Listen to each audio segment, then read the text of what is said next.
What's new and interesting, and are we getting answers when it comes to AI and Apple?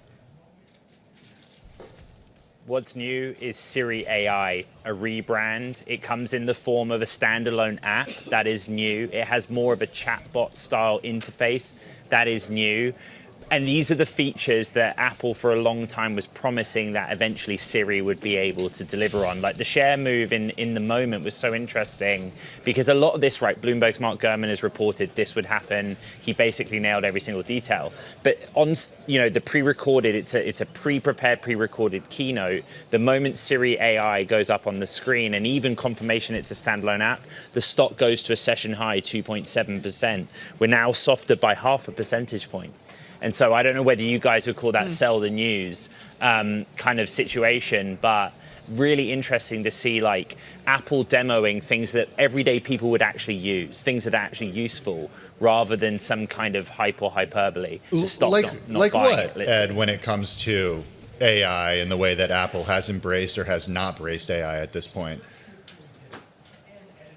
Yeah, so one of the key features of this, or at least the key points of technology, is that Siri AI is interoperable between the different OSs. So you can use it on your iPhone through iOS, carry it over into a piece of work or project on Mac OS, iPad OS, etc. You get the idea. That is useful because if you are on an Apple device user and you're using its operating system for your email, where you work, your photos, you can drag it around. And like that actually is something that they demoed quite a lot.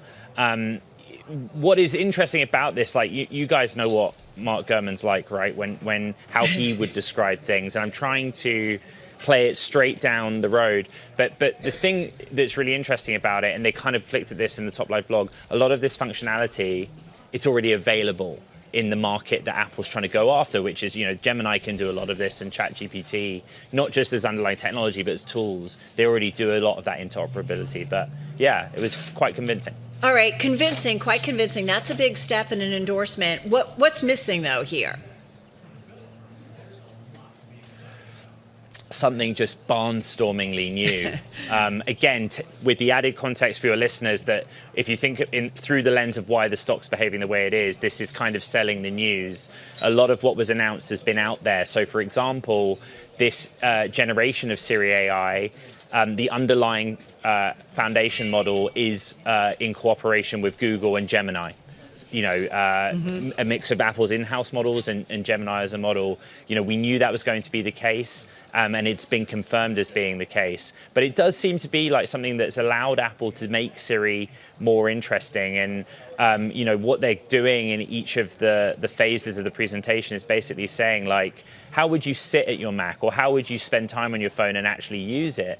It's just kind of logical stuff. For example, if you're writing an email, open Siri in its chatbot form alongside the email draft, and it will tell you whether it's good or not, in exactly the same way as Microsoft's Copilot currently works in Outlook, or Gemini works in Gmail. That already exists, but at least it's comparable and it puts Apple in the game. In another world, Ed, like maybe a generation ago, we'd be speaking about the new version of Mac OS. In this case, it's Mac OS 27. It's Golden Gate. They always name it after some sort of landmark in California. Still has a name. Yeah. Is there anything notable that makes the Mac ecosystem work better? You already talked about Apple AI, and I think that's a big part of it, but makes the Mac ecosystem work more well with the iPhone ecosystem and the way that the operating systems are typically unveiled at these events?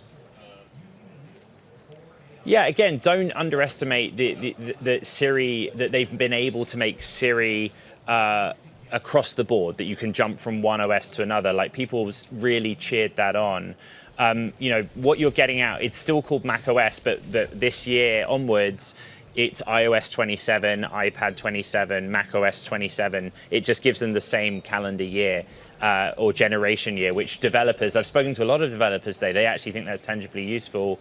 But with Mac OS retaining the name Golden Gate, what they have done across the board is basically go under the hood and try and fix things that make the system really just perform better. So I'm going to give you one tangible example because it's one that resonated with me, which is AirDrop across the board is now 80% faster. How many times have you kind of been there awkwardly, like, okay, I need to get photos from you onto this device, and you sit and you're like, is it coming? Is it coming? Is it? And then it happens. You know, little fixes like that, optimizing the system, making it much faster. With the consumer and the developer, that really resonates.